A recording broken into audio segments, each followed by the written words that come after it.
ஓம் மகா கணபதியே நமக. ஓம் ஆதித்யாய திங்களாய குஜாய புதாய குருவாய சுக்குராய சனீஸ்வரபவாய ராகவே கேதவே நமக. நண்பர்களுக்கு வணக்கம். அனைவரும் நலமாக இருப்பீர்கள். நான் திருநெல்வேலி ஜோதிடர் எஸ் மணியன் பேசுகின்றேன். எனது ஜோதிட குருமார்களை வணங்கிக் கொண்டு திருமணமும் விவாகரத்தும் பற்றி இப்பொழுது பார்க்க போகிறோம். 2 முறை திருமணமாகி 2 முறையும் விவாகரத்தான ஒரு பெண்ணின் ஜாதகத்தை இப்பொழுது பார்க்க போகிறோம்.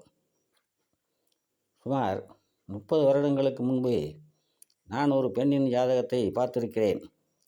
அந்த பெண் 4 முறை திருமணமாகி விவாகரத்து செய்தவர். அப்போது நான் ஜோதிடத்தை தொழிலாக கொள்ளாததால் அந்த ஜாதகத்தை டைரியில் குறித்து வைக்கவில்லை.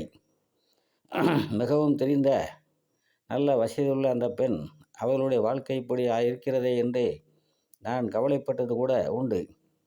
அப்பொழுது தெரிந்தவர்களுக்கு ஜாதகம் பார்த்து பலன் சொல்வேன், பணம் வாங்க மாட்டேன். ஜோதிடத்தை தொழிலாக செய்யாததால் பணம் வாங்குவதில்லை.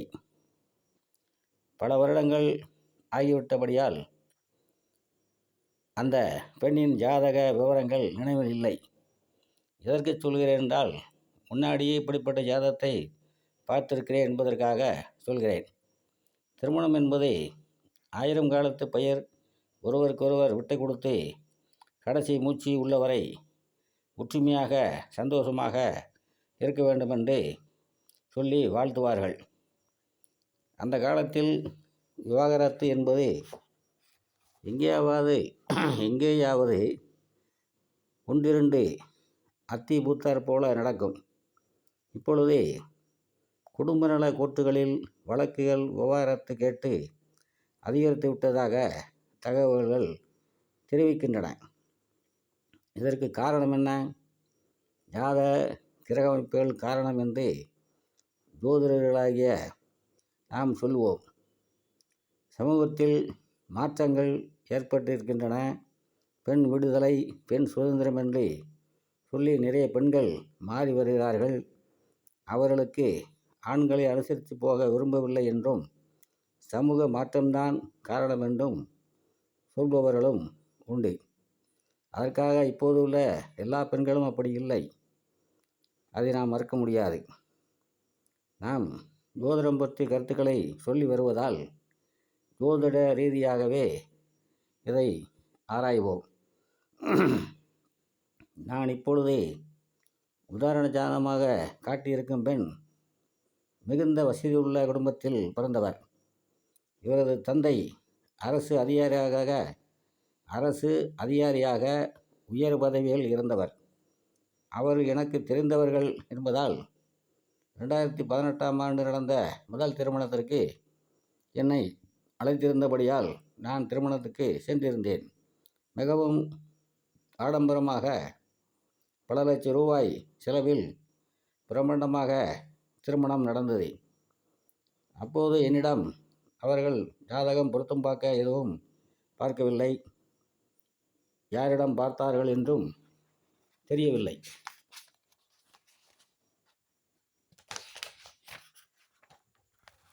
திருமணமாகி 6 மாதத்தில் இந்த கணவர் வேண்டாம் என்று அந்த பெண் வந்துவிட்டது. அதன்பின் விவாகரத்து வாங்கி அடுத்து 3-4 வருடங்கள் கழித்து 2வதாக திருமணம் செய்து வைத்திருக்கிறார்கள். அந்த கணவருடனும் ஒற்றுமையாக இல்லாமல் கருத்து வேறுபாடு காரணமாக பிரிந்துவிட்டனர். இப்பொழுது தாய் தந்தையுடன் தான் அந்த பெண் இருக்கிறார். இந்த பெண்ணின் எதிர்காலம் எப்படி இருக்கும் என்று பார்த்து சொல்லுங்கள் என்று என்னிடம் ஜாதகத்தை எனக்கு அனுப்பி வைத்தார்கள். அவர்களுக்கு சில பரிகாரங்களும் சொல்லி இன்னும் ஓரிரு வருடங்களில் சரியாகிவிடும் என்று சொல்லி உள்ளேன். இப்பொழுது அந்த பெண்ணின் ஜாதகத்தை பார்ப்போம். 23/12/1991 மதியம் 12:30 மணிக்கு திருநெல்வேலியில் பிறந்துள்ளார். ஜென்ம லக்கணம் மீனம்.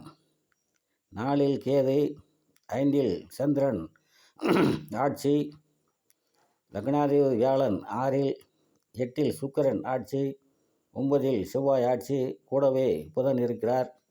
10 சூரியன் ராகு, 11 சனி ஆட்சி.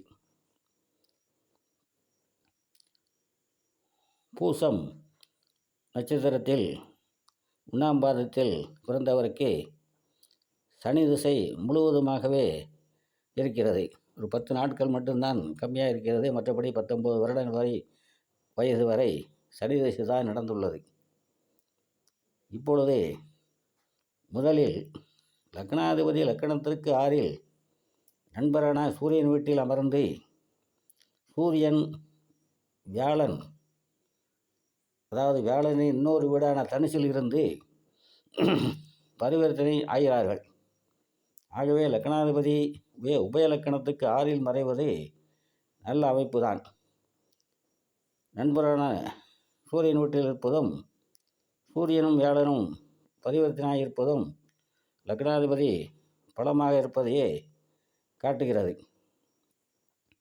அடுத்ததாக 2-9 கூடிய செவ்வாய் ஆட்சியாக இருப்பதை, 11 கூடிய சனி 11லேயே இருப்பதாலும் நல்ல செல்வ செழிப்பான ஜாதக அமைப்பு என்பதை காட்டுகிறது.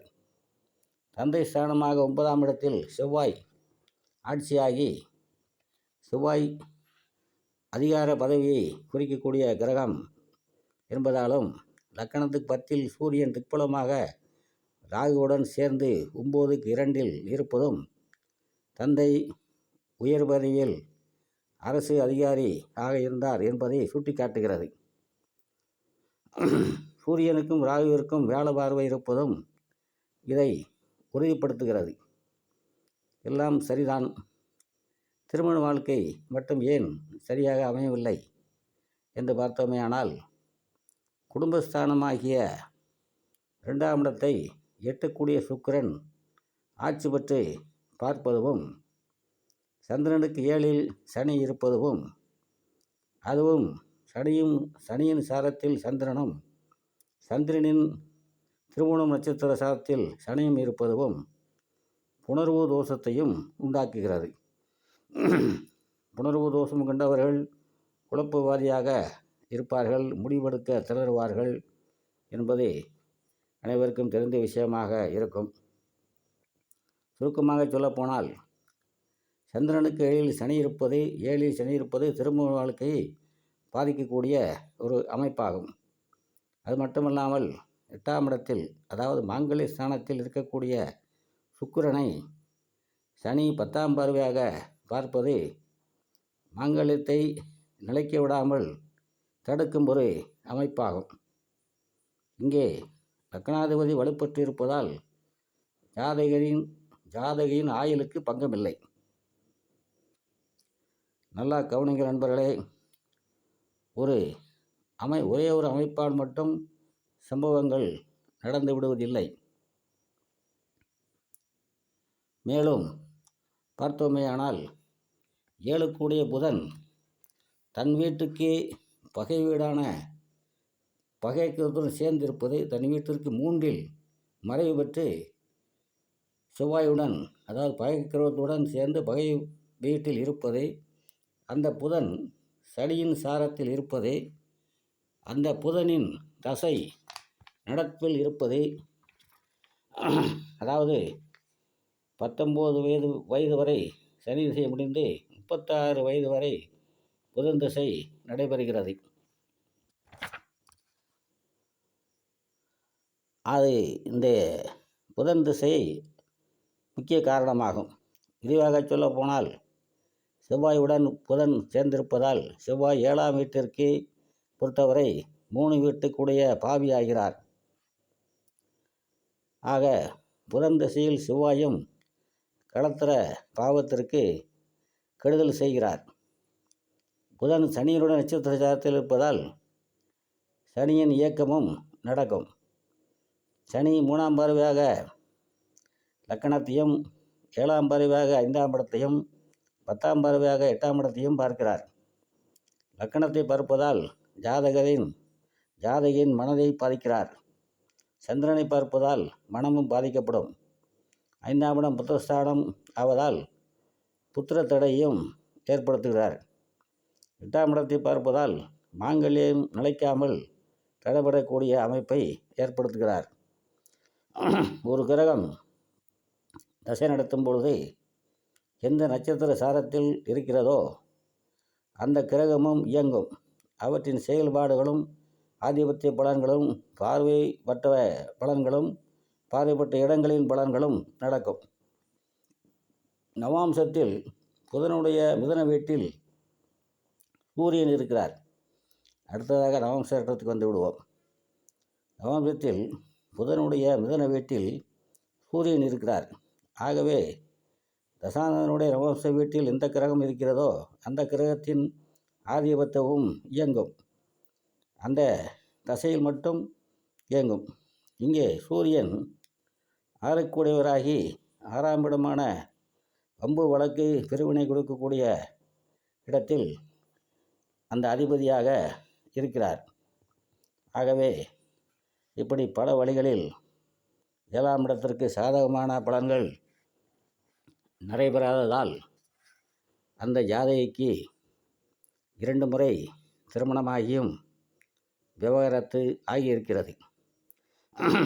புதன் தசை முடிந்தவுடன் கேது தசை ஆரம்பிக்கும் பொழுது புதன் வீட்டில் இருக்கும் கேது புதன் தனது வீட்டிற்கு 6இல் மறந்தபடியால் அவரில் புதனின் பலனை கொடுக்காமல் வியாழனின் பார்வை பெற்ற சூரியனின் பார்வையை பெறுவதால் சூரியன் கொடுக்க வேண்டிய பலன்களையே கேது கொடுப்பார்.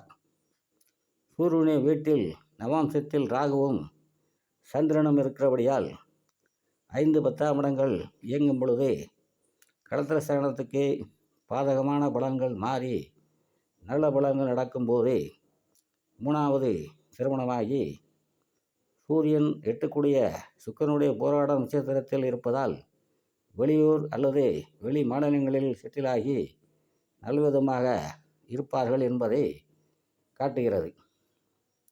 ஜோதிட அன்பர்கள் தங்களோட கருத்துக்களை, அதாவது இந்த பெண்ணின் எதிர்காலம் பற்றிய மாறுபட்ட கருத்துக்கள் இருந்தால் கமெண்டில் தெரிவிக்குமாறு அன்புடன் கேட்டுக்கொள்கிறேன்.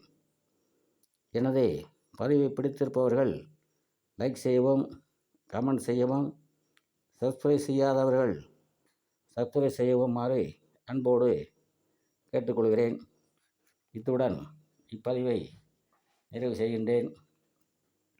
மீண்டும் அடுத்த பதிவில் சந்திப்போம். அனைவரும் நலமாக இருப்பீர்கள். வாழ்க வளமுடன்.